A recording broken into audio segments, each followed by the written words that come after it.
Assalamu alaikum students. BSN, are you able to hear me? I hope you will be fine. सब कैसे हैं? ठीक हैं?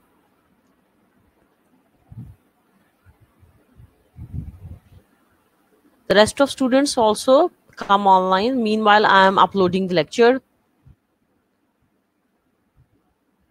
Today we are going to study a new topic from the nutrition book. That is from your nutrition book as well. And I will let you know the page number also. And I have shared the basically file in groups as well.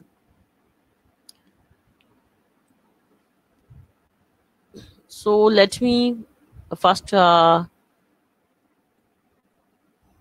upload the lecture. और lecture upload होने के बाद जो है ना मैं तुम लोगों से पेज नंबर वगैरह भी डिस्कस करती हूँ। बाकी ग्रुप में मैंने एक फाइल भी भेज दी हुई है बेसिकली ना, जो आज हमने करना है। असल में कुछ ऐसी चीजें हैं जो कि एक पूरा चैप्टर तो नहीं हम करेंगे, लेकिन उसमें से ना बीच में से हमें कुछ चीजें जो है ना वो इम्पोर्टेंट हैं और वो हमने करनी है।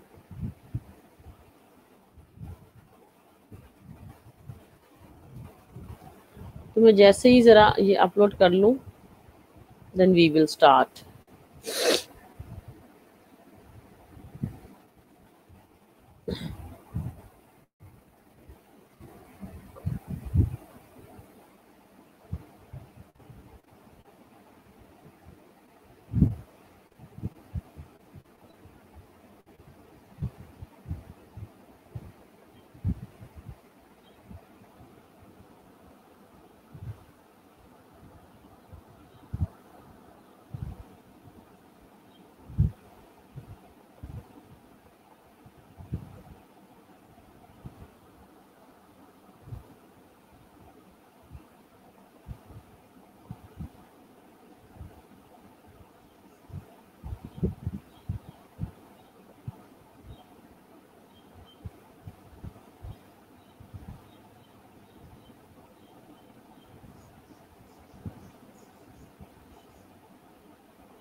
जी मेरी आवाज क्लियर है बच्चों?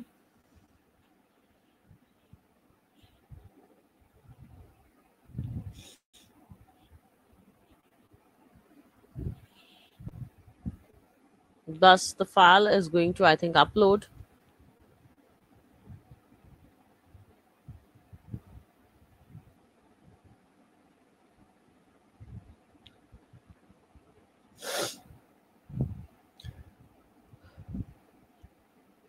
This is basically constituents of food and its function. ठीक है, फूड के constituent और उनके functions. That is, I think, the second chapter of the nutrition book. अगर सबके पास nutrition की किताबें हैं और ये स्लाइड थोड़ी सी ब्लर भी है तो तुम लोग इसमें से कर सकते हो। ठीक है, this is the chapter number 2 from your nutrition book. ठीक है, बुक में से ही है और चैप्टर नंबर 2 है। ठीक है, और इसमें से अक्सर क्वेश्चन आ सकता है, आया भी हुए हैं बेसिकली लास्ट टाइम, तो दैट्स वाई जो है ना हम इसको कर रहे हैं।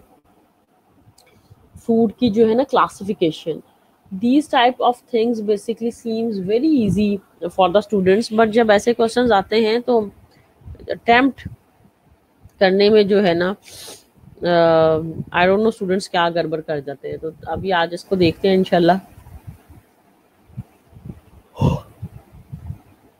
Classification of food and it's functions. ठीक है, इसमें काफ़ी चीज़ें तो बुक में तो बहुत ज़्यादा डिटेल में ये चैप्टर है, लेकिन मैंने जितने पेजेस बस ये किए हैं ना स्लाइड में, उतने ही तुम लोगों ने करने। Classification, function, food sources, daily requirements, deficiencies, symptoms, metabolism, ये सारी चीज़ें इसमें लिखी हुई हैं, बट हमने जो है ना सिर्फ क्लासिफिकेशन वगैरह ज़्यादा करनी है। इसमें उन्होंने जितने भी फूड सोर्सेज हैं जैसे कि प्रोटीन्स के, मिनरल्स के, विटामिन्स के, वो सब दिए हुए, but we will not do that. Food की क्लासिफिकेशन तो हम सबको पता है बेसिकली कि कार्बोहाइड्रेट्स हैं, फैट्स हैं, प्रोटीन्स हैं, मिनरल्स हैं, विटामिन्स हैं और वाटर हैं, जो कि हमारे बेसिक यूनिट्स हैं फूड के, या बेसिक जो है आपके मॉलिक्यूल्स हैं बेसिकली, ठीक है ना, या बेसिक न्यूट्रिएंट्स भी हम इसको कह सकते हैं। तो देर आर बेसिकली 6 न्यूट्रिएंट्स, ठीक है, टोटल में 6 न्यूट्रिएंट्स हैं। एक कार्बोहाइड्रेट्स है, फैट है, प्रोटीन्स है, मिनरल्स है, वाटर है, ठीक है, ये दे आर 6 बेसिकली न्यूट्रिएंट्स। इसमें से अब जो energy giving, non energy giving, बहुत दफ़ा हम बात कर चुके हैं, आपको भी इसका पता है। तो टोटल में there are basically 6 nutrients which are important for our body, ठीक है ना। 6 जो हैं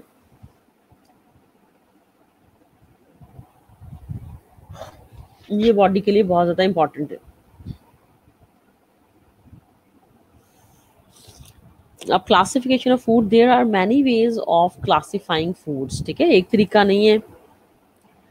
ओरिजिन की बेस पे भी क्लासिफिकेशन है, केमिकल कंपोजिशन की बेस पे भी क्लासिफिकेशन है, ठीक है, और जो बड़े इम्पोर्टेंट प्रीडोमिनेंट फंक्शंस हैं उनकी बेस पे भी क्लासिफिकेशन है, जो फूड्स की न्यूट्रिटिव वैल्यू है उसकी बेस पे भी क्लासिफिकेशन है। तो there are number of ways of classification of food, ठीक है। यहाँ से स्लाइड्स थोड़ी ब्लर होंगी, तुम लोग इसको जूम भी कर सकते हो, और इसके अलावा जो है ना अपनी बुक से भी कर सकते हो, ठीक है। मैं भी जो है ना अब बुक से ही ज़रा ओपन कर लूँ, बिकॉज यहाँ से इतना क्लियर नहीं है।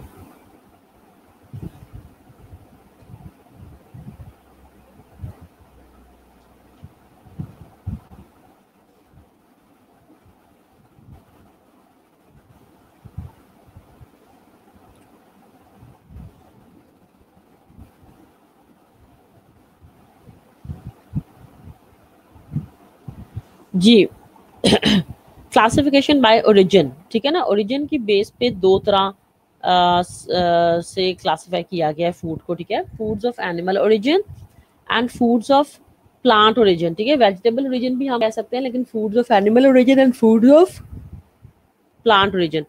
तो ओरिजिन की बेस पर अगर क्लासिफिकेशन 1-2 नंबर का अक्सर क्वेश्चन आता है, तो if there is a question और regarding the classification of food by its origin, then we have two types of classification on the basis of the origin of the food. One is on the basis of uh, plant origin and another is on the form of on the basis of animal origin, ठीक है। अब chemical composition की base पे अगर हम food को classify करें तो हमारी 5 क्लासेस हैं, यानी कि protein, fats, carbohydrates, vitamins and minerals, ठीक है। तो केमिकल कंपोजिशन की बेस पे 5 क्लासेस, इसमें हम वाटर को ऐड नहीं करेंगे, ठीक है। फूड की है, खाने को ज़्यादातर कहते हैं, ठीक है, पीने को नहीं, तो इस वजह से सिर्फ इसमें से वाटर उन्होंने डिलीट किया हुआ है। वैसे जब हम न्यूट्रिएंट्स की या इंपॉर्टेंट बायोमोलिक्यूल्स की, इंपॉर्टेंट कंपाउंड्स की बात करें तो फिर तो हम वाटर को ऐड करेंगे, ठीक है। बट केमिकल कंपोजिशन की बेस पे अगर हम करें तो फूड को, तो फिर हमारे पास हैं 5 क्लासेस। ओरिजिन की बेस पे 2 classes, plant origin, animal origin, chemical composition की बेस पे 5। अब classification by the pre dominant function, ठीक है। प्री डोमिनेंट फंक्शन की बेस पे क्लासिफिकेशन जो है वो है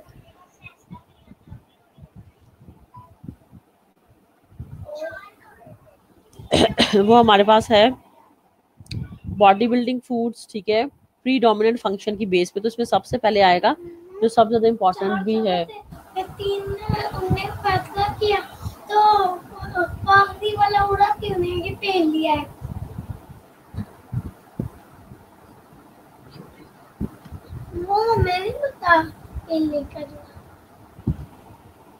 ठीक है जी। Classification by predominant function की बेस पे है बॉडी बिल्डिंग फूड सबसे पहला, दूसरा एनर्जी गिविंग फूड, और तीसरा protective food.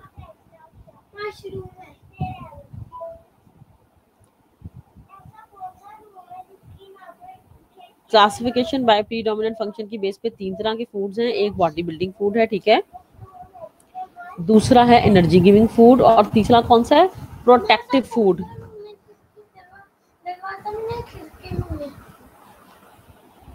Body building food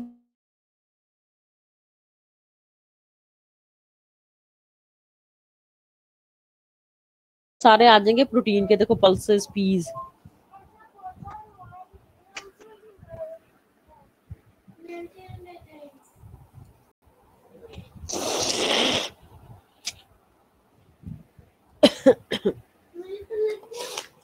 दूसरा है एनर्जी गिविंग फूड, ठीक है।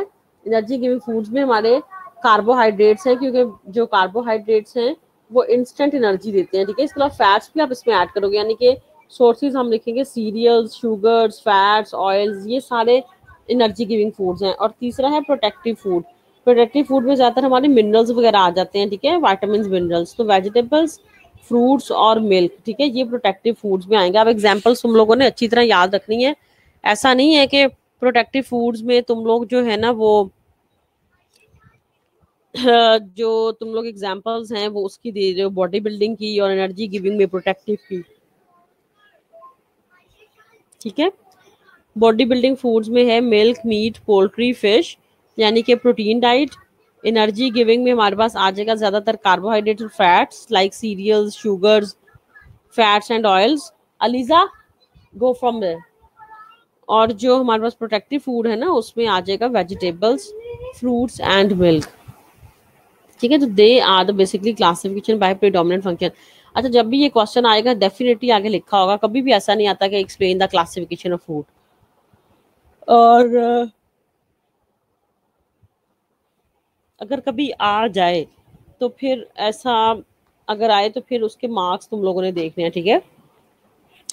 क्योंकि अगर 2 नंबर का सवाल है तो या 3 नंबर का सवाल है तो फिर तुम लोग को चारों ये क्लासिफिकेशन लिखनी पड़ेंगी, ठीक है। लेकिन समटाइम्स ऐसा होता है कि explain the classification of food on the basis of its origin, इस तरह से पूछा जाता है, या explain the classification on the basis of chemical composition, या इस तरह से पूछा जाता है, ठीक है। अगर खाली आ जाए एक्सप्लेन क्लासिफिकेशन फिर तुम लोग को चारों लिखना पड़ेगा। अब चौथी कौन सी है, classification by the nutritive value. Nutritive value की बेस पे है सीरियल्स एंड मिलेट्स, पल्सेस, तीसरी कौन सी वेजिटेबल्स, चौथी नट्स, पांचवी fruits, 6 animal foods, 7 fat and oils, sugar and जागरी, condiments and spices और मिसलिनियस फूड। तो ये 10 तरह की क्लासिफिकेशन है on the basis of nutritive value. क्योंकि जाहिर है किसी फूड की न्यूट्रिटिव वैल्यू ज्यादा है, किसी की कम है, ठीक है। तो ये 10 है basically on the basis of nutritive value, ठीक है। तो अब हमारे पास हैं there are 4 ways of classifying food, repeat कर रही हूँ। First is on the basis of origin, second is on the basis of chemical composition, third is on the basis of predominant function, and fourth is on the basis of nutritive value, ठीक है class। So these are the basically 4 types of basically classification of food, ठीक है। 4 तरह की ये classification of food है। तो ये जो vegetables, nuts, oil, seeds, fruits, ठीक है, ये सारी है on the basis of nutritive value. अब है जी definition of nutrients. Nutrients are the organic and inorganic complexes contained in a food, ठीक है। हमने शुरू में भी बेसिकली मेरा ख्याल है कि न्यूट्रिएंट की हमने डेफिनेशन वगैरह की हुई है, ठीक है, कि न्यूट्रिएंट्स जो हैं they are the basically component of the food items, ठीक है। जो न्यूट्रिएंट है फूड इसका हिस्सा नहीं है, बल्कि जो फूड है न्यूट्रिएंट उसका पार्ट है। हम ये भी कह सकते हैं बेसिकली कि nutrient is the part of the food that gives us energy and that is important for the proper functioning of the body, ठीक है, जो बॉडी की प्रॉपर फंक्शनिंग के लिए बेसिकली इम्पॉर्टेंट भी है। तो जो न्यूट्रिएंट है basically they are the organic and inorganic complexes contained in food.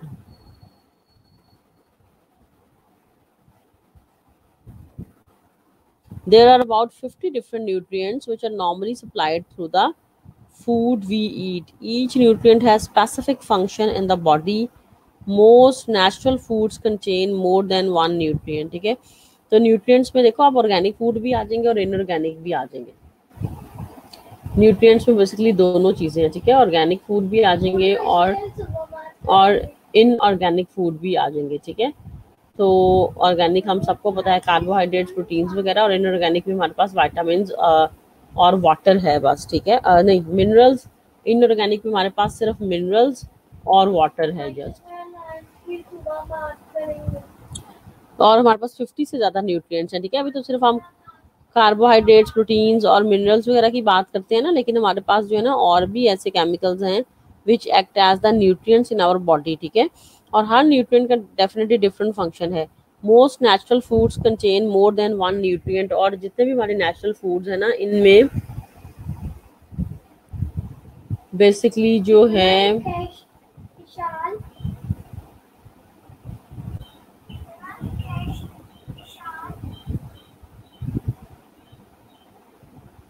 एक से ज्यादा जो है ना न्यूट्रिएंट्स वो नॉर्मली होते हैं.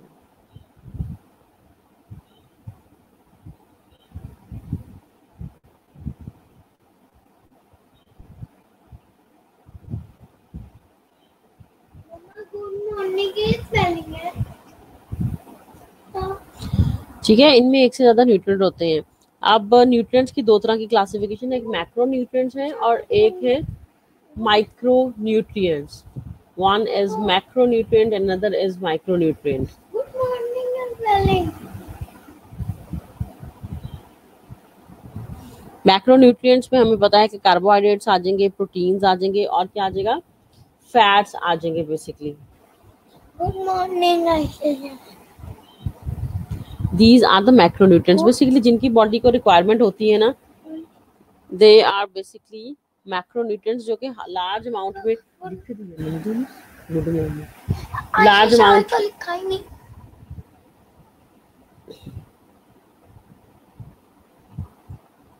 ठीक है, macronutrients are basically required in our body in large amounts. ठीक है, और माइक्रोन्यूट्रिएंट्स वो होते हैं जो बॉडी को ज्यादा अमाउंट में बेसिकली रिक्वायर्ड नहीं होते.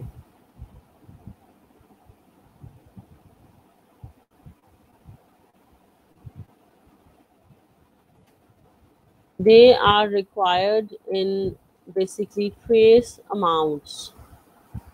They are required basically in trace amounts. ठीक है जी, तो मैक्रो न्यूट्रिएंट्स हमारे पास हैं. दो तरह के न्यूट्रिएंट्स हैं, एक मैक्रो और एक micro. Macro nutrients are proteins, fats and carbohydrates which are often called proximate principles.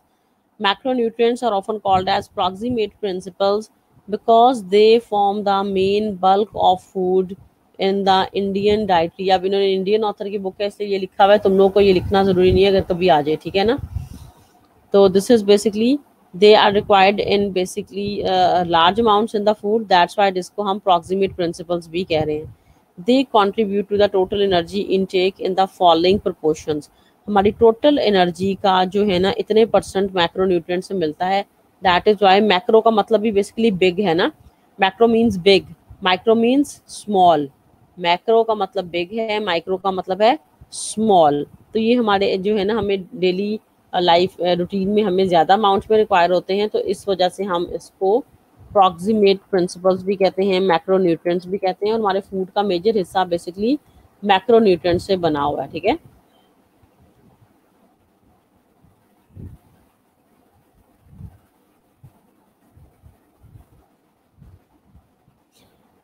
अब जी कितने परसेंट ये कंट्रीब्यूट करते हैं बेसिकली जो हमारे मैक्रोन्यूट्रिएंट्स हैं, तो इसमें कार्बोहाइड्रेट्स जो हैं वो 65 से 80%, फैट्स 10 to 30% और प्रोटीन 77 to 15% बेसिकली कंट्रीब्यूट कर रही हैं. तो ये हमारे हैं मैक्रोन्यूट्रिएंट्स. और जो माइक्रोन्यूट्रिएंट्स हैं ना, they are the vitamins and minerals. They are required in very small amounts which may vary from a fraction of milligram to several grams तक. ठीक है, नॉर्मली ये मिलीग्राम्स में ही रिक्वायर होते हैं, तो इस वजह से हम इनको माइक्रो न्यूट्रिएंट्स भी कहते हैं. ठीक है, क्योंकि बॉडी को कम अमाउंट में रिक्वायर है। अब लेकिन देखो ये जो माइक्रो न्यूट्रिएंट्स है ना, इसमें आयरन भी आ रहा है। आयरन है बड़ा important, but that is a micro nutrient. Zinc, calcium, जितने मिनरल्स वगैरह है ना, vitamin and minerals, they are basically micro nutrients. ठीक है, they are the micro nutrients because they are required in the body in a very small amount. अब इन्होंने आगे explanation वगैरह दी हुई है कार्बोहाइड्रेट्स की, प्रोटीन्स की, लेकिन हम जो है ना वो नहीं करेंगे, क्योंकि तुम लोग जो कार्बोहाइड्रेट्स और प्रोटीन्स वगैरह जो है ना, हम बायोकेमिस्ट्री में कर रहे हैं ना, अगर कभी नोट आ जाए कार्बोहाइड्रेट पे, प्रोटीन पे, तो तुम लोग वहां से कर सकते हो। ठीक है ना, समझ आई मेरी बात? मैं ये कह रही हूँ कि मैक्रो और माइक्रो न्यूट्रिएंट्स में आगे इन्होंने एक्सप्लेनेशन दी हुई है कार्बोहाइड्रेट्स की, प्रोटीन्स, फैट्स, विटामिन्स, मिनरल्स, सबको एक्सप्लेन किया हुआ है। लेकिन हम वो सारी एक्सप्लेनेशन में नहीं जाएंगे, क्योंकि अगर तो प्रोटीन्स में नोट आता है तो प्रोटीन्स तुम लोग बायोकेमिस्ट्री में कर रहे हो ऑलरेडी।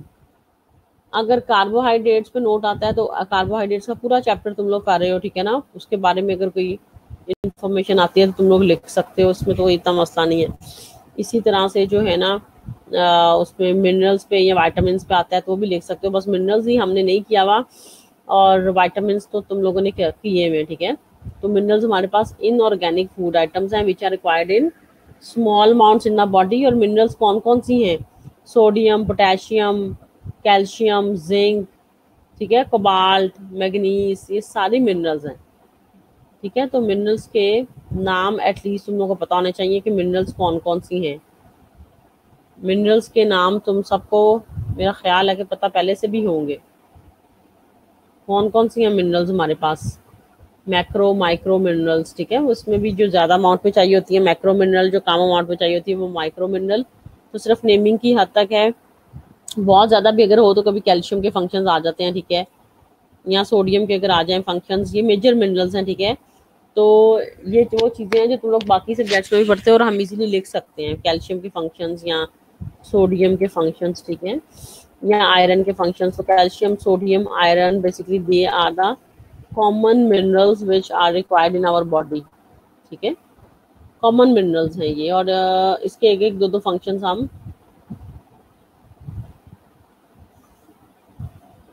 नहीं, अगर कभी आए भी तो ये बहुत ही, मैं बता रही हूँ ना, एक दो नंबर का क्वेश्चन आता है, कोई इस तरह से नहीं होता कोई 5 मार्क्स का क्वेश्चन आ जाए। हाँ, प्रोटीन और कार्बोहाइड्रेट्स का आ जाए तो जाहिर है डेफिनेशन लिख देंगे, फंक्शंस लिख देंगे, बस दैट्स इट। प्रोटीन और कार्बोहाइड्रेट्स पे नोट्स वगैरह अगर आ जाए तो हम सिर्फ डेफिनेशंस वगैरह और फंक्शंस वगैरह ज़्यादा लिख देंगे। ठीक है, इसके बॉडी में फंक्शंस क्या हैं, तो हम ज़्यादा फंक्शंस बेसिकली उस पर कंसंट्रेट करेंगे, डेफिनेशंस एंड फंक्शंस। अगर कभी आ जाए तो डेफिनेशंस और फंक्शंस पे ही हम ज़्यादा, अव्वल तो उन्होंने फंक्शंस ही पूछे होते हैं, अगर right function of carbohydrate, right function of proteins, right function of fats. ठीक है, इस तरह की चीज़ें ही पूछी होती हैं। तो वो हम जो है ना, इसमें से अब प्रोटीन्स वाला मैंने अब स्किप कर दिया, इसमें हम नहीं कर रहे प्रोटीन्स, बिकॉज हम बायोकेम में ऑलरेडी चीज़ कर चुके हैं, तो दैट्स वाई हम इसमें से मैंने वो स्किप कर दिया। हाँ, जो चीज़ें करनी है वो मैं करवा रही हूँ तुम लोगों को। ठीक है, जैसे कि है protein energy malnutrition, although that was also present in the biochem also. ये टॉपिक बायो कैम में भी हमने पढ़ा है। ठीक है, प्रोटीन के चैप्टर में प्रोटीन एनर्जी मैल न्यूट्रिशन, अगर तुम लोगों को याद हो तो उसमें उन्होंने क्वाशिकोर और मरासमस को लैदा करके लिखा हुआ है, और इसमें जो है that is basically protein energy malnutrition को उन्होंने अलग से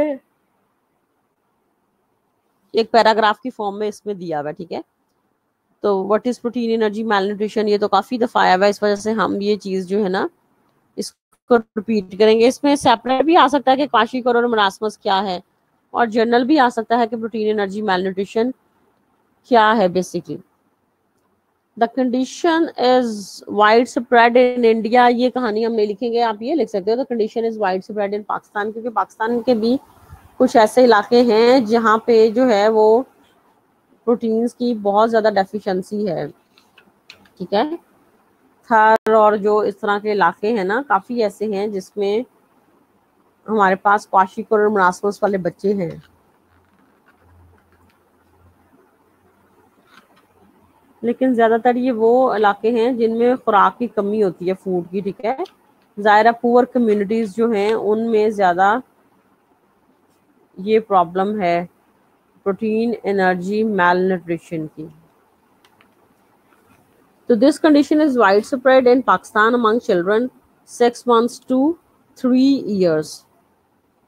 It means that the child is getting too little of energy food as well as too little of body building protein food। ठीक है, इसका मतलब ये है कि बच्चों को हम दो चीजें कम दे रहे हैं, एक तो जो एनर्जी गिविंग फूड्स हैं या जिससे आपको एनर्जी मिल रही है यानी कि कैलोरीज कम दे रहे हैं, और दूसरा जो बॉडी बिल्डिंग फूड है यानी कि प्रोटीन्स वो कम दे रहे हैं। इस वजह से हम इसको प्रोटीन कैलोरी मैलन्यूट्रिशन भी हम इसको कह सकते हैं, प्रोटीन एनर्जी मैलन्यूट्रिशन भी कह सकते हैं।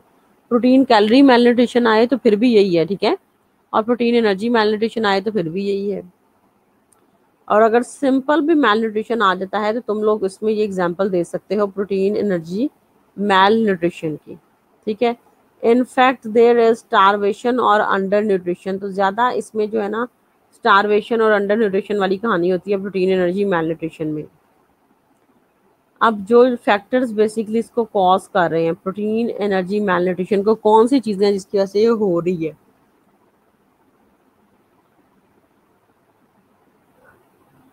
उसमें सबसे पहले तो है poverty and poor environmental sanitation, ठीक है, जाहिर है गुर्बत की वजह से सबसे ज़्यादा है poverty and poor environmental sanitation. दूसरा है उसमें ignorance, illiteracy, food fads and habits, ठीक है। जाहिर है अगर तुम लोग इग्नोर कर देते हो जो हमारे रिच फूड्स हैं जो हमें लेने चाहिए, या नॉलेज नहीं है, या फूड फैड्स यानी कि पर्सनल लाइक्स और डिसलाइक्स हैं कि ऐसे खाने पसंद ही नहीं है जिसमें एनर्जी है, या हमारी हैबिट्स ऐसी हैं, ठीक है, कि आप खाना इतना खा ही नहीं रहे हो, ठीक है। ऐसे बहुत से लोग हैं जो बेसिकली बहुत कम खा रहे हैं, अगर खाते हैं तो बिल्कुल प्रोटीन डाइट नहीं लेते, एलर्जी है गोश्त से, अंडों से, ठीक है, तो उनमें भी प्रोटीन की डेफिशिएंसी जो है वो स्टार्ट हो जाती है। फ्रिज से एप्पल लाओ।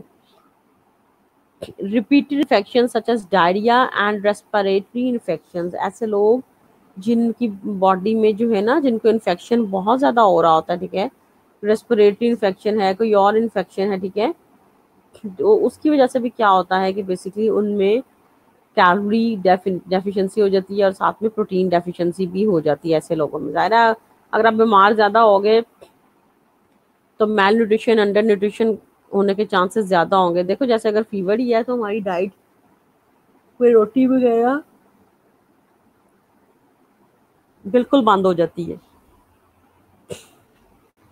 तो बीमारियों की वजह से भी प्रोटीन एनर्जी मैलन्यूट्रिशन हो सकती है। Large families without enough food, ज़ाहिर अगर फैमिली बहुत बड़ी है और खाने को इतना बहुत ज़्यादा नहीं है तो फिर भी that is also one of the cause के प्रोटीन एनर्जी। देखो आ सकते हैं कि रीज़न क्या है, कॉजेज क्या है प्रोटीन एनर्जी मैलन्यूट्रिशन के, ये क्वेश्चन आ सकता है बिल्कुल, ठीक है। Protein calorie second name of protein malnutrition, protein calorie malnutrition होगा पूरा। निदा नूर जो आपने क्वेश्चन किया ना, दैट इज खाली प्रोटीन कैलोरी नहीं, फिर हम उसको प्रोटीन कैलोरी मैलन्यूट्रिशन कहेंगे, ठीक है।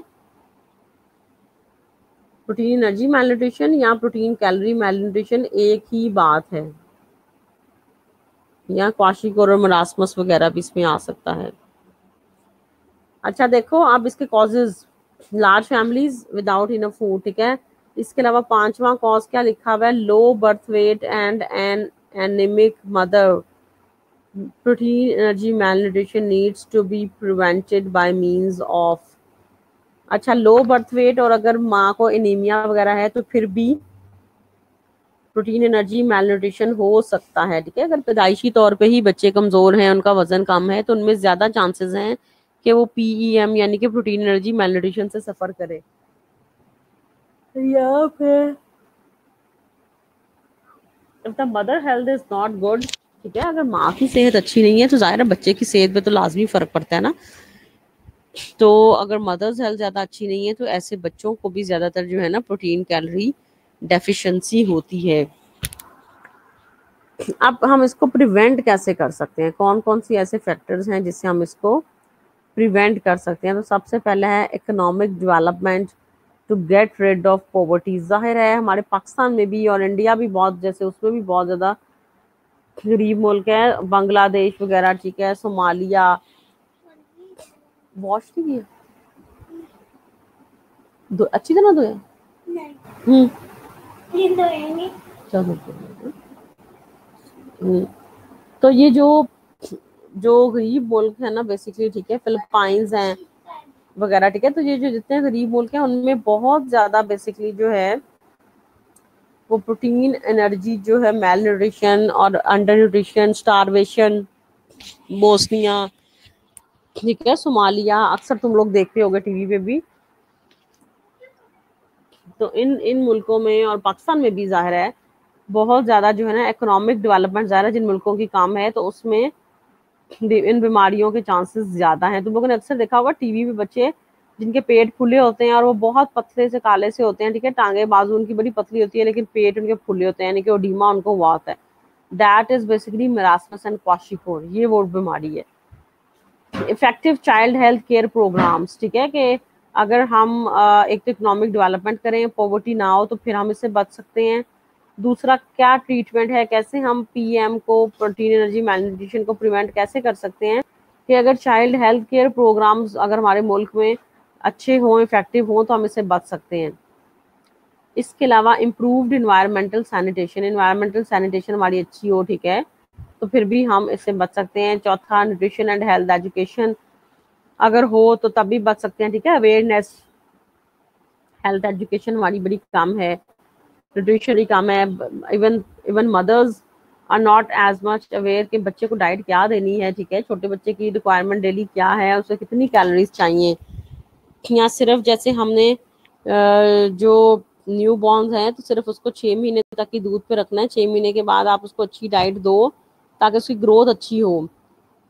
सिर्फ उसको दूध ही नहीं पिलाते जाना 2 साल, इससे तो उसमें ज़्यादा डेफिशिएंसी आ जाएगी। तो हमारी न्यूट्रिशनल और एजुकेशन बड़ी इंपॉर्टेंट है। और सबसे एंड पे है family planning, it is very important, ठीक है। अगर ऐसी फैमिलीज जिनमें हर साल ये हो रहा है कि mothers they are getting pregnant, एक बच्चा फिर साल बाद दूसरा, फिर मतलब कि बच्चों के दरमियान अगर गैप कम होगा, ठीक है, गैप कम होगा, ठीक है, अगर वक्फा नहीं होगा, तो उसकी वजह से भी प्रोटीन एनर्जी मैलन्यूट्रिशन के चांसेस बहुत ज्यादा हो जाते हैं। ज़ाहिर है अगर मदर ही उसकी हेल्थ ही नहीं अच्छी होगी तो आगे बच्चों में भी कमियां वो सारी आएंगी। आयरन की, ठीक है, डेफिशिएंसी, प्रोटीन की डेफिशिएंसी, तो अगर कैल्शियम की डेफिशिएंसी, ठीक है, तो अगर मदर की हेल्थ अच्छी होगी तो कम से कम उसको 2.5 से 3 साल का अगर वो गैप रखेगी तब भी उसकी हेल्थ अच्छी होगी। तो family planning is also very important to prevent malnutrition and also other diseases as well. ये सिर्फ मैलन्यूट्रिशन के लिए नहीं, और भी बड़ी बीमारियों से बचाता है कि अगर आप जो है गैप रखो। Protein energy malnutrition may be detected in early stage by means of checking the weight and arm circumference of preschool going children. तो हम इसको बड़ी अर्ली स्टेज पे ना डिटेक्ट कर सकते हैं, पता लगा सकते हैं कि बच्चे को प्रोटीन एनर्जी मैलन्यूट्रिशन है कि नहीं। वो किस तरह से है कि हम बच्चे का वजन अगर चेक करते रहें या उसके बाजू का जो सरकमफ्रेंस है अगर हम वो चेक करते रहें, ठीक है, तो इससे हम कर सकते हैं। Those children who are not on the road to health need to be given special care and improved nutrition to prevent the further malnutrition. तो ऐसे बच्चे जिनका वेट वगैरह अगर हम पता चल जाए कि ये अब अंडर नरिश्ड हैं,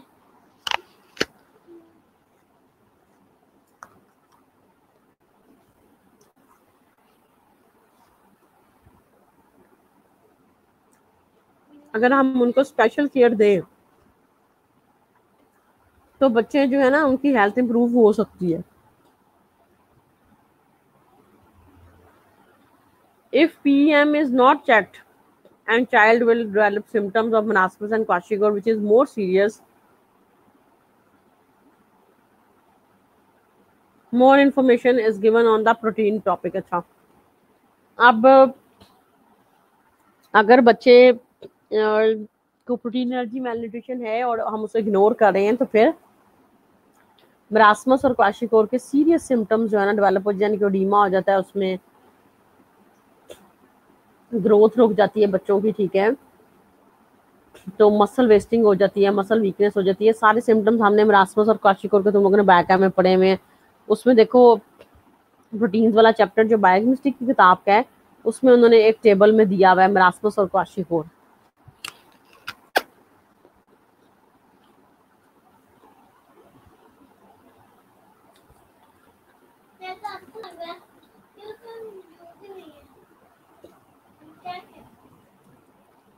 तो वहां से हम कर सकते हैं। वैसे भी हमने बायोकेमिस्ट्री में वो करना ही करना है, तो ये अच्छा है कि पेपर दोनों का एक साथ आता है। तो जिस भी बुक से करोगे तुम लोग को फायदा होगा।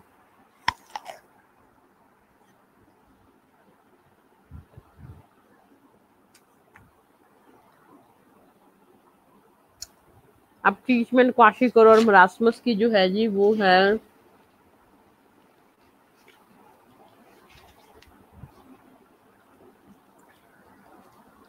नेक्स्ट पेज पे है। देखते हैं जी क्या ट्रीटमेंट है और कितनी कैलोरीज चाहिए। मरासमस और क्वाशिकोर के बच्चे को कितनी कैलोरीज बेसिकली रिक्वायर्ड है, कितनी उसको चाहिए।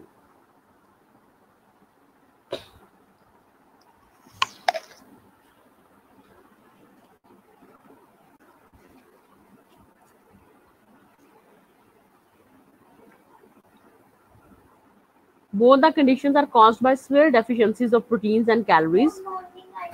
The two characteristic symptoms of kwashiorkor, that is edema and diarrhea, are absent in marasmus.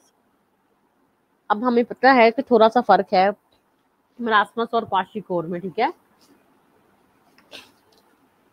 Marasmus में एडीमा नहीं होता और डायरिया नहीं होता, ठीक है। क्वाशिकोर में दोनों चीजें होती हैं।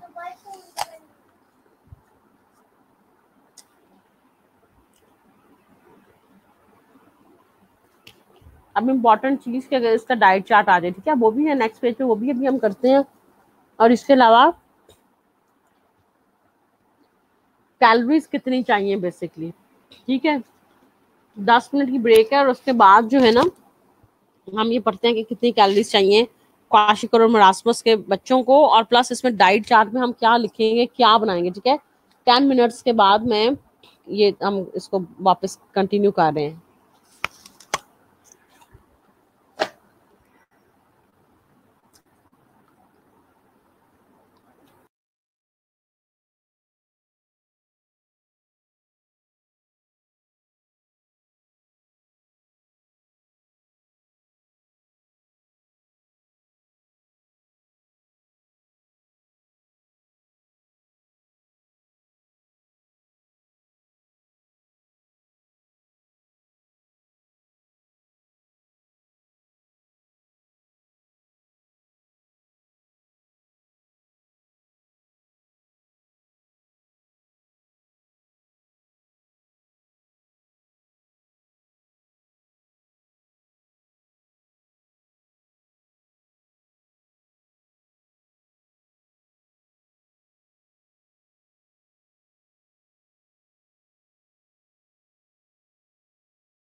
we are back. Are you able to hear me? Students, we are back. मेरे ख्याल में मेरा माइक बेसिकली ऑन नहीं था। जी मेरी आवाज़ आ रही है सबको? I've turned, गलती से बंद था and I was speaking. Okay, okay, okay.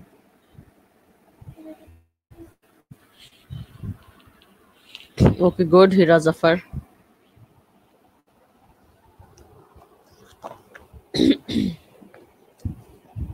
जी तो आज हम ज़रा प्रोटीन एनर्जी मैलन्यूट्रिशन हम कर रहे थे और हम अब हैं इसकी न्यूट्रिशनल रिक्वायरमेंट पे, ठीक है।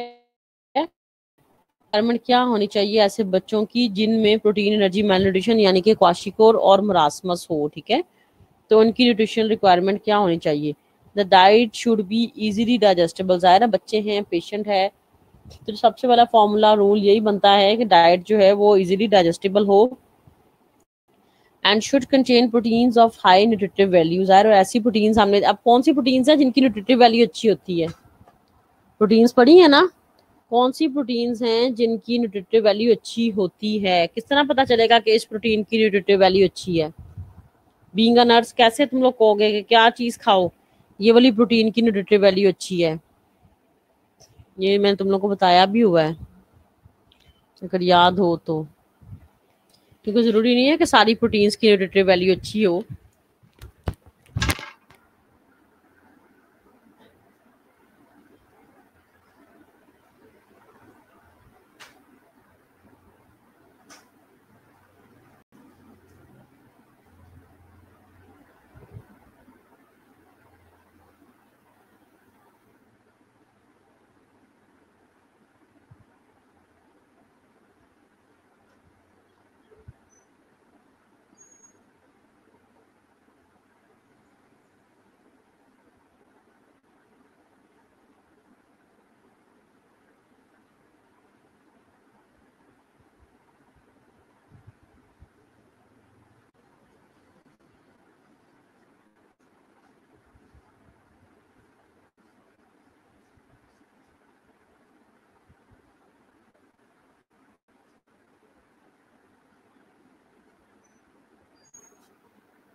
स्टूडेंट्स अब आवाज़ आ रही है तुम लोगों को? मेरे ख्याल में कोई डिस्टॉर्शन थी।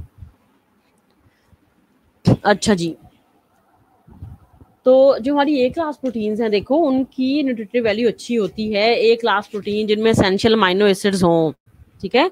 हर प्रोटीन की न्यूट्रिटिव वैल्यू अच्छी नहीं होती। जो ए क्लास प्रोटीन है, गुड क्वालिटी प्रोटीन है जिनमें एसेंशियल अमाइनो एसिड्स होते हैं, उनकी न्यूट्रिटिव वैल्यू भी अच्छी होती है। सिर्फ 23 स्टूडेंट्स हैं इस टाइम ऑनलाइन, बाकी किधर चले गए हैं? अब इसमें कैलोरीज कितनी होनी चाहिए जल्दी से हम करेंगे। Calorie intake should be 1.5 times the normal requirement, यानी इसे 1.5 गुना ज्यादा होनी चाहिए जितनी नॉर्मल बच्चे को कैलोरी चाहिए ना, उससे समझ लो कि डबल या डबल से थोड़ा सा कम, यानी कि 1.5 टाइम्स, 1.5 गुना जिसको हम कहते हैं 1.5 टाइम्स ज्यादा होने चाहिए नॉर्मल रिक्वायरमेंट से। दैट इज 140 किलो कैलोरी पर kilogram for a rapid recovery. तो जल्दी रिकवरी हो तो उसकी वजह से अगर 1 किलोग्राम बच्चे का वजन है तो 140 किलो कैलोरी, तो ज़ाहिर है 1 केजी तो वजन ही ना होता कम से कम। अगर 1 से 3 साल के हम बच्चे की बात करें तो कम से कम जो है ना 10 किलो साल के बच्चे का वजन जो है वो 10 केजी जो है वो तो बनता है, ठीक है। 10 केजी 1 से 1.5 साल के बच्चे का, जिसमें ये बीमारियां क्योंकि 1 से 3 साल के बच्चों में ज़्यादा कॉमन है ना, तो उसके बॉडी वेट के हिसाब से बेसिकली उसमें हमने कैलोरीज जो है ना वो निकाल लेंगे हम।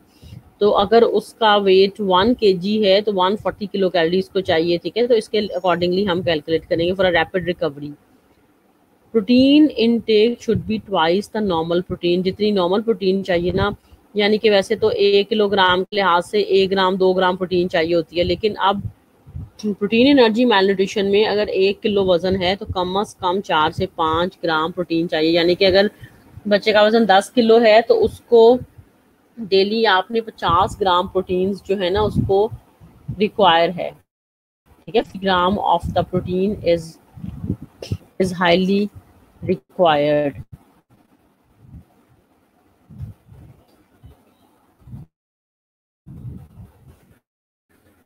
इलेक्ट्रोलाइट्स हैं यानी कि जो हमारे सोडियम पोटेशियम वगैरह जो इलेक्ट्रोलाइट्स हैं, तो उसमें potassium chloride 2 to 4 gram and magnesium chloride 0.5 gram should be added for a period of 2 weeks. Oedema से भी आपने बचना है, ठीक है।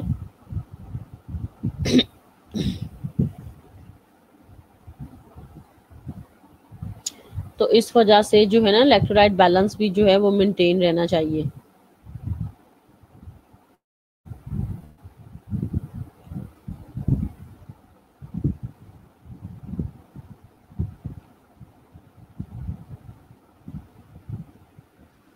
तो जी 2 से 4 ग्राम पोटेशियम क्लोराइड और मैग्नीशियम क्लोराइड हमने देना है। Vitamin, daily requirement of vitamin should be added to the diet. कोई फिक्स अमाउंट नहीं है, but daily requirement should be fulfilled. इसके अलावा है जी vitamin A deficiency. If vitamin A deficiency is present, oral administration of single dose of 50,000 units of fat soluble vitamin A should be given immediately, followed by 5,000 units daily. Deficiency symptoms will be cured in about 2 weeks. Vitamin A की deficiency यानी कि उसकी कोई आई set week है या skin पे भी तुम लोगों को पता है कि इसका असर होता है। विटामिन ए की डेफिशिएंसी के सिम्टम्स हमने पढ़े हुए हैं। तो फिर ऐसे बच्चों के लिए विटामिन ए की बेसिकली ड्रॉप्स वगैरह भी मिलते हैं, ठीक है, कि उसको 50,000 यूनिट्स जो है ना विटामिन ए के इंजेक्शन की फॉर्म में या ड्रॉप्स की फॉर्म में हमने देने हैं, ठीक है। और 2 वीक्स तक ट्रीटमेंट जो है कंटिन्यू रहनी चाहिए ताकि उसकी जो है ना जो भी कंडीशन है वो इम्प्रूव बेसिकली कर सके। तो these are the basically nutritional requirements for a child. बच्चों में जो कि जिनमें मास्मस और क्वाशीकोर वगैरह है, ठीक है, उनके लिए बेसिकली ये है कि हमने जो प्रोटीन्स हैं वो हम डबल देंगे, कैलोरीज भी हम तकरीबन डबल देंगे, ठीक है। प्रोटीन्स तो हम 4 टाइम्स बल्कि दे रहे हैं और इलेक्ट्रोलाइट्स बैलेंस को मेंटेन करने के लिए पोटेशियम और मैग्नीशियम क्लोराइड भी देंगे। Vitamin are added and vitamin A deficiency अगर है तो फिर हम जो है ना इसको विटामिन ए के ड्रॉप्स वगैरह जो हैं वो हम उसको दे रहे हैं। इसके अलावा है जी एनीमिया।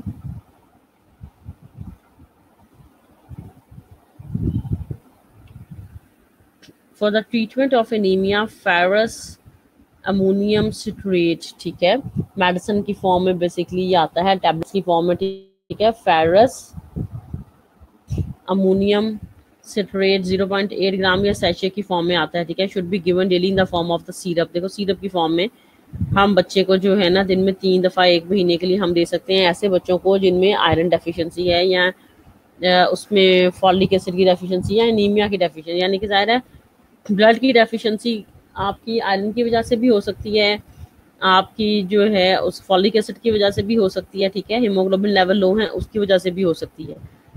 तो एनीमिया की रीज़न कोई भी हो, ठीक है, तो उसमें हमने फिर ये सिरप देना है ताकि बच्चे की कंडीशन इंप्रूव कर सके। Folic acid 1 milligram should be given daily a week followed by 100 microgram daily afterwards, यानी कि 1 मिलीग्राम हम डेली दे सकते हैं 1 हफ्ते के लिए और उसके बाद आप जो है ना 100 माइक्रोग्राम्स दें, यानी कि माइक्रोग्राम कम होता है, 1 मिलीग्राम ज़्यादा होता है। तो शुरू में हमने 1 मिलीग्राम देना है, ठीक है, और बाद में हम 100 माइक्रोग्राम्स बच्चे को ओवर अ मंथ 2 मंथ्स हम एडमिनिस्टर कर सकते हैं, ठीक है। तो ये भी फॉलिक एसिड सिरप की फॉर्म में भी आ सकता है, मेडिसिन की फॉर्म में भी आ सकता है, ठीक है।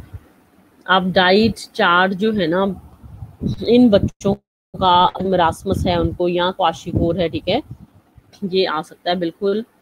For a child suffering from protein calorie malnutrition and weighing 12 kg, the daily intake should be about 12 into 140, 1680 kilocalories, and the protein intake should be 48 to 60 grams। अब उन्होंने बताया ऐसा बच्चा जिसको प्रोटीन एनर्जी मेलन्यूट्रिशन है और जिसका वजन 12 किलो है, ठीक है, अगर 2-3 साल का बच्चा है वजन उसका 12 किलो है, ठीक है, तो हम उसको कितनी कैलोरी चाहिए। तुम्हें पता है कि 1 किलो में 1 किलो का अगर बच्चा है तो उसको 140 किलो कैलोरीज चाहिए। मैंने पहले भी पढ़ाया और ये पिछले पेज पे गिवन भी है, लिखा भी हुआ है, ठीक है, कि बच्चे का वेट अगर 1 kg है तो उसको 140 किलो कैलोरीज चाहिए।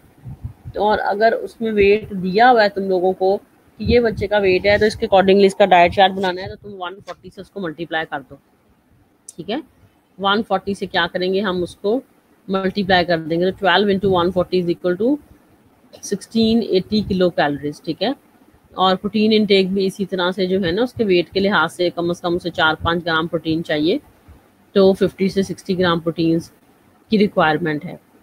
अब डाइट चार्ट नीचे देखो टेबल 2.3 में बना हुआ है, वो जो ऊपर वाला है ना वो रहने दो, कि उसको केन शुगर कितनी चाहिए और उसको राई बनाना कितने चाहिए और उसको माल्टोस कितना चाहिए, ठीक है। हम ज़्यादातर आता है तो डाइट चार्ट वगैरह ज़्यादा आता है, तो डेली मेन्यू जो है क्वाशिकर और मरासमस के बच्चे का दैट इज गिवन टेबल 2.3 में, ठीक है। टेबल 2.3 सिर्फ हम करेंगे, ये जो 2.2 है ना ये हम रहने देंगे, ठीक है। 2.3 ओनली वी विल डू 2.3। तो इसमें आप देखो जी, मरासमस और क्वाशिकोर का जो बच्चा है, जाहिर है इसको हमने प्रोटीन ज़्यादा देनी है, एनर्जी ज़्यादा देनी है, ठीक है। तो इसमें मिल्क विथ शुगर लिखा हुआ है, इसके अलावा ब्रेकफास्ट में ब्रेड स्लाइस, बनाना, कॉर्नफ्लावर, मिल्क। मिल्क उसको हम ज़्यादा दे रहे हैं, ठीक है, क्योंकि उसकी हड्डियाँ शड्डियाँ तो पहले कमज़ोर हैं। तो मिल्क विथ शुगर, इसमें देखो कि मिल्क बहुत ज़्यादा उन्होंने दिया हुआ है मरासमस और क्वाशिकोर के बच्चे को, कि कैलोरीज, बिकॉज हम ये सुनते हैं कि milk is the complete diet, milk is the complete diet, milk is the complete diet, ठीक है। अब उन्होंने फर्स्ट डे से 10 तक और 11 डे से 6 तक जो है ना वो डाइट चार्ट दिया हुआ है। तो इसमें जो है ना मिल्क आफ्टर एवरी 2 आवर्स जो है ना मिल्क विथ शुगर 1 कप, नजर आ रहा है सबको ना, कि हर 2 घंटे के बाद मिल्क विथ शुगर पेशेंट को दिया जा रहा है। This is about the marasmus and kwashiorkor. अब इन्होंने जो है ना एज सच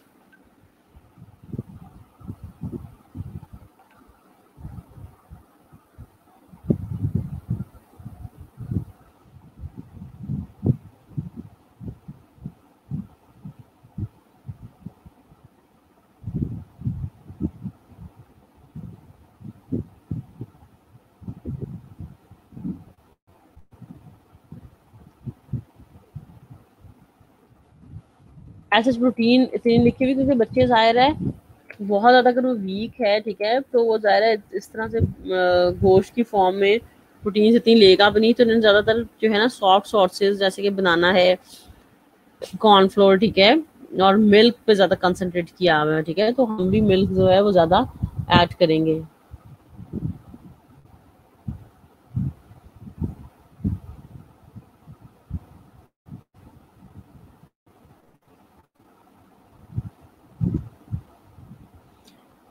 तो ये डाइट चार्ट आप याद रख लो कि बजाय बोंगियां लिखने के तो मरासमस और क्वाशिकोर में आप देखो हर 2 घंटे बाद milk milk milk milk is given.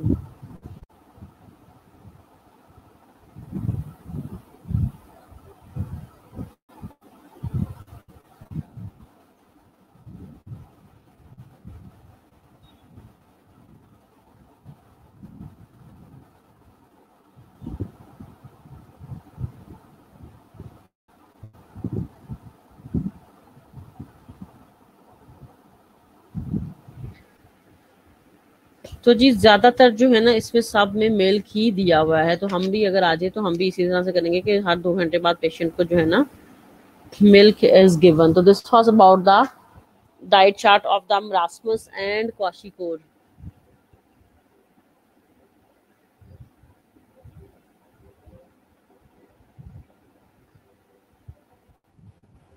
This was about the marasmus and kwashiorkor. तो इसके डाइट चार्ट में हम जो है ना हम मीट का सूप वगैरह भी हम ऐड कर सकते हैं, ठीक है। अनदर थिंग जो इन्होंने नहीं किया हुआ ऐड, तो सूप वगैरह भी जो है हम इसमें ऐड कर सकते हैं अलॉन्ग विद द मिल्क, ठीक है। दोनों टेबल्स नहीं, मैं बार बार बता रही हूँ कि ऊपर वाला नहीं करना, नीचे वाला टेबल करना है, ठीक है, नीचे वाला टेबल करना है।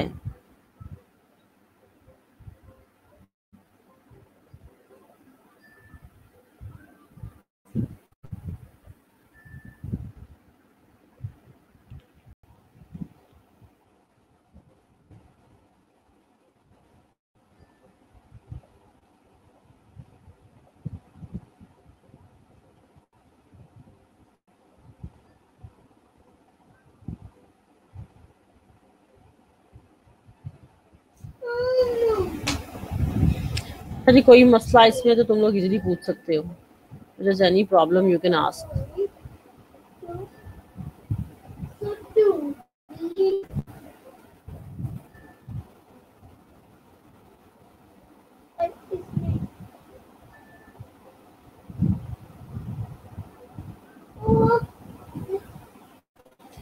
इसमें कोई मसला है तो तुम लोग इजीली पूछ सकते हो।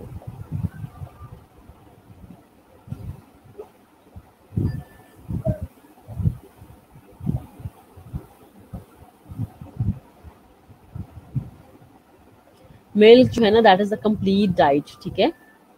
मिल्क जो है वो कंप्लीट डाइट है क्योंकि इसमें मसल वेस्टिंग भी है, प्रोटीन डेफिशिएंसी की वजह से तो हो रही है, ठीक है। तो इसमें हमने प्रोटीन्स भी हाई रखनी है, तो हमारी मिल्क में भी प्रोटीन्स होती है, मिल्क में कैसीन प्रोटीन होती है ना, और हमने वो डाइट देनी है जो कि इजीली डाइजेस्टिबल भी हो, सॉफ्ट भी हो, कि उसके सिस्टम एक्सेप्ट भी कर सके, ठीक है। तो जो बच्चे हैं बेसिकली हम बच्चों को दे रहे हैं ना, तो दैट इज वाई के उसका सिस्टम जो है बेसिकली वो एक्सेप्ट भी कर सके। तो और milk is a complete diet, ठीक है। इस वजह से हम पेशेंट को बार बार ज़्यादा जो है ना वो मिल्क दे रहे हैं कि उसकी कैलोरीज भी जाएं और एनर्जी भी जाए, दोनों चीज़ें हों।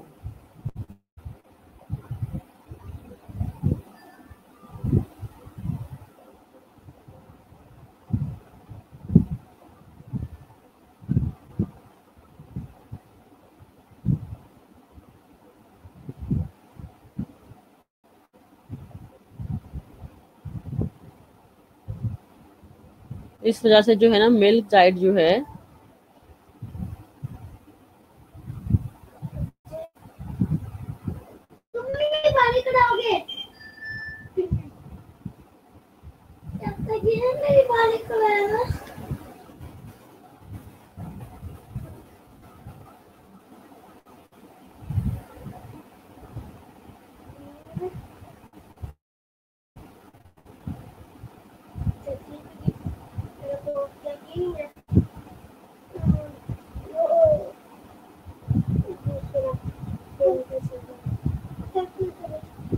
अच्छा जी कोई क्वेश्चन इसमें से तो तुम लोग इजीली पूछ सकते हो।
मैसेज किया है, मैंने ये भी बोला गुड मॉर्निंग और लिखा भी। अच्छा class I am taking your attendance, meanwhile जो है ना कोई क्वेश्चन है तुम लोग पूछ सकते हो, हम टेकिंग योर अटेंडेंस, ठीक है।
जी हम ऑनलाइन क्लास, अगर कोई क्वेश्चंस हैं तो मैं पूछ सकते हो।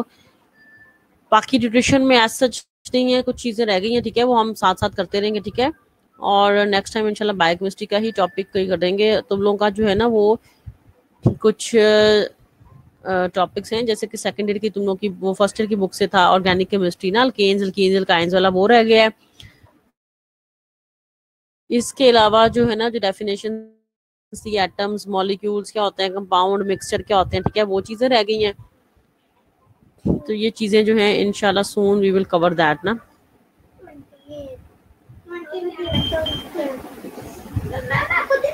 These things are basically left.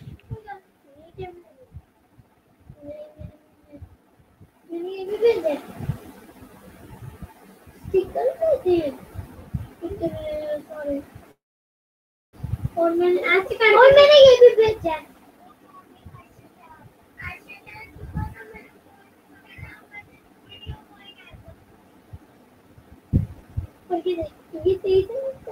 मैंने क्या लिखे? Talk you Alisa, not talk Ayan to sleep.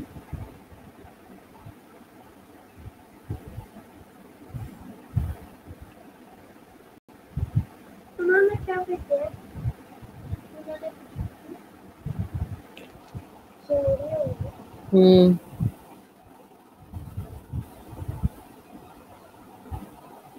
अच्छा चल हमें फोन करो।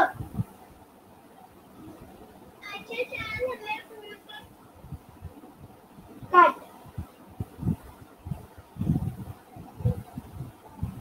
आयशा यार हमें फोन करो।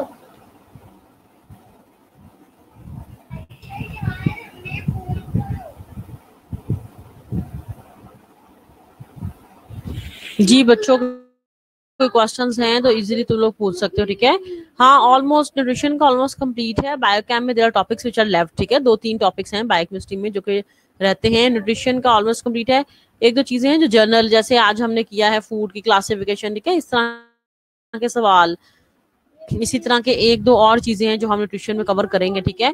बाकी हमारे लैब वर्क ज्यादा रह गया, प्रैक्टिकल्स वगैरह बायोकेमिस्ट्री के सारे पड़े हैं, ठीक है। तो वो तो इंशाल्लाह जो भी जब भी कॉलेज वगैरह ओपन होंगे तभी हम लोग कर सकते हैं। उसके अलावा तो बहुत मुश्किल है ना, उसके अलावा तो बहुत ज्यादा ही मुश्किल है, उसके अलावा तो हम नहीं कर सकते हैं वो। बाकी प्रैक्टिकल कॉपीज वगैरह तुम लोग जो है जब आओ तो वो बनाओ, ठीक है। These are the things which are left. तो बायोकेम के हमारे टॉपिक्स हैं व्हिच आर लेफ्ट। न्यूट्रिशन के जर्नल एक दो चीजें मैं दोबारा चेक कर लूंगी, ठीक है, कि कोई रह तो नहीं गया। अच्छा एनर्जी वाला हमने किया हुआ था ना न्यूट्रिशन में, कि कितनी एनर्जी चाहिए हार्ड वर्क के लिए, कितनी जो है मॉडरेट वर्क के लिए। We have done with this nutrition topic.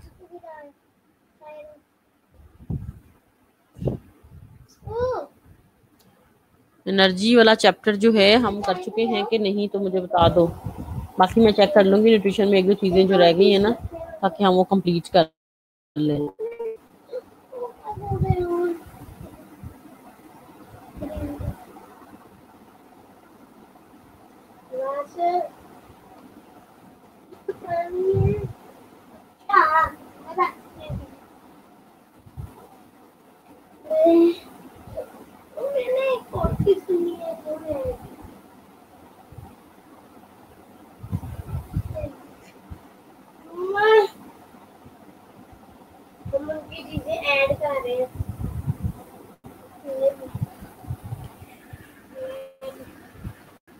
Energy वाला चैप्टर जो था न्यूट्रिशन में, ठीक है, एनर्जी वाला चैप्टर हमने किया था कि एनर्जी के कंपोनेंट्स क्या होते हैं और हार्ड वर्क के लिए कितनी एनर्जी चाहिए, मॉडरेट वर्क के लिए कितनी एनर्जी चाहिए, इस चैप्टर की बात कर रही हूँ, ठीक है।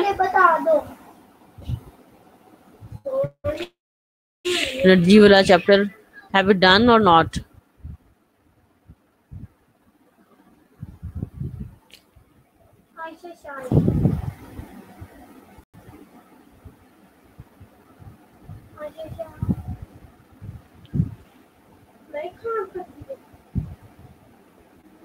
चेक करके मुझे बताना कि एनर्जी वाला चैप्टर जो है इसका पेज नंबर मैं तुम लोगों से शेयर कर दूं, ये हमने किया है कि नहीं किया है, ठीक है। एनर्जी वाले चैप्टर का पेज नंबर तुम लोगों से शेयर कर देती हूँ, वो फिर देख लेना कि ये हमने थोड़ा सा किया है कि नहीं।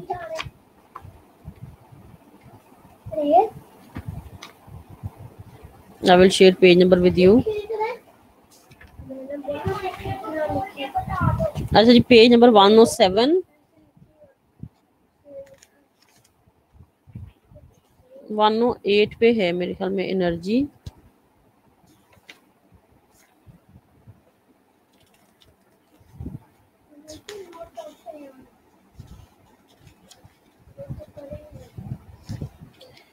वन ओ 108 पेज जी हमने किए हैं कि नहीं, ये चेक कर लेना। मेरा ख्याल है कि हमने कॉलेज में ये किया था, ठीक है। पेज 1 नंबर 106 108, ठीक है, क्योंकि कुछ चीजें थी जो कि छोटी छोटी थी और सेंटर सेंटर में से थी। I think we have done with. चलो ठीक है, ठीक है क्लास, और भी क्वेश्चन है तो ठीक है, अटेंडेंस में तुम लोगों की ले ली है, ठीक है। तो नेक्स्ट वीक इंशाल्लाह फिर मिलते हैं विद न्यू चैप्टर, ठीक है। Okay okay okay okay, done done done, कर लिया है तो दैट्स गुड, दैट्स ग्रेट।